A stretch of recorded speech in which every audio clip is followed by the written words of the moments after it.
Bien-aimés dans le Seigneur, les religions divisent-elles l'humanité? J'ai reçu tout récemment euh, un lien YouTube d'un ami qui me disait que les religions divisent l'humanité et accusait donc les religions par là même d'être la source de division dans le monde. Et je me précipite sur notre page pour répondre.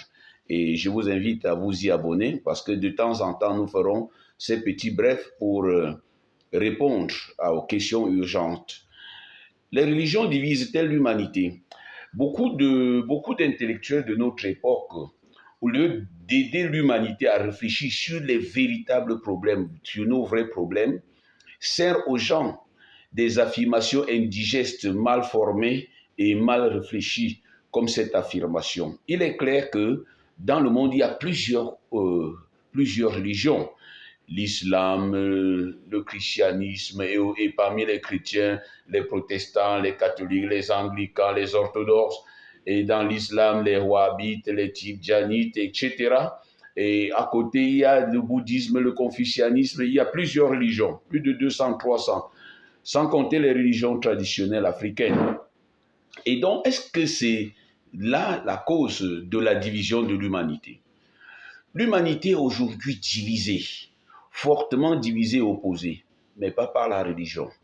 Je crois que maintenant, on se sert de la religion.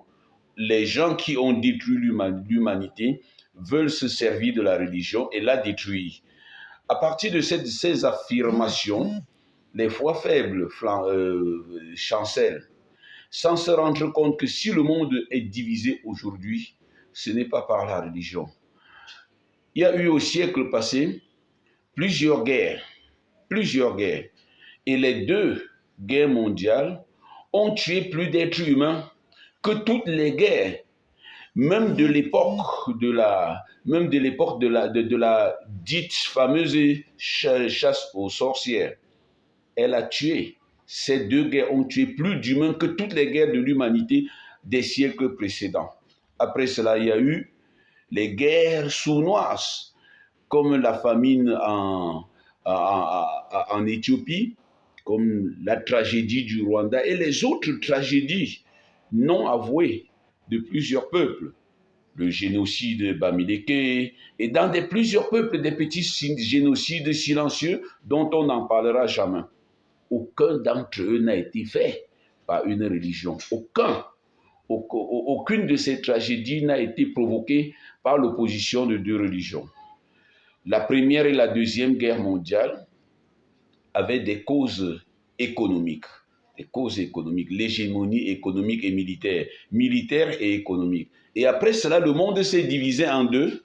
Le monde s'est divisé en deux, ayant d'une part le pacte de Varsovie, avec les pays de l'Union soviétique, les pays de l'Est, et de l'autre côté, l'OTAN.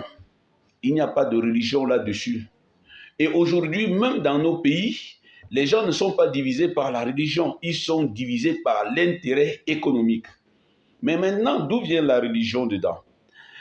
La religion intervient parce que les gens qui veulent détruire le monde se rendent compte que si on ne détruit pas d'abord ta foi, on ne peut pas t'envoyer dans le nouveau monde, c'est-à-dire dans le monde diabolique des intérêts et de la perversion. Si on détruit votre foi, on peut facilement vous imposer l'homosexualité, on peut facilement vous imposer toutes les croyances. D'ailleurs, j'en profite pour dire, il y a dernièrement un autre ami qui mettait sur WhatsApp le fait que c'est ces fameuses citations qu'on invente, on met dans la bouche de tel président et de tel autre, et on disait, les Africains ont tout reçu des Blancs, mais ils ont obéi surtout à la religion. Et comme pour dire que c'était ça la cause du retard africain. C'est un mensonge. Les Africains aujourd'hui refusent de recevoir des Blancs leur homosexualité. Même si l'avortement est en train d'entrer en Afrique, c'est encore un mauvais don de l'Occident. Et pendant que l'Afrique refuse ça, c'est à cause de la foi. Voilà pourquoi il faut décourager les croyants en Afrique. Pourquoi faut-il décourager les croyants? Parce que tant qu'il y a les croyants, il y aura un non à l'homosexualité, un non à l'avortement, un non à l'euthanasie, un non à ce système mondial qui est, qui est un génocide légal. Le système international mondial aujourd'hui est un génocide parce que ce système injuste est la cause de la mort de plusieurs plusieurs de nos frères et sœurs. Donc, pour revenir à la question d'origine, ce qui divise les hommes, aujourd'hui, on voit dans le même bus des gens assis l'un à côté de l'autre. Ils ne demandent pas quelle est ta religion.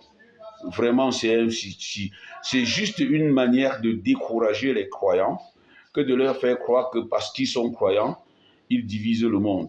Aujourd'hui, croyants, musulmans, chrétiens, catholiques, protestants, mangent dans la même assiette, dorment dans la même maison. Ils ne se font pas la guerre. Mais pour un intérêt économique, les gens sont capables de tuer, pas pour un intérêt religieux. Donc ce n'est pas en prenant à la lettre ces affirmations que l'Afrique se développe. C'est plutôt en cherchant les véritables causes. Les véritables causes, c'est dans l'intérêt des pouvoirs forts, des pouvoirs dominants. À la prochaine.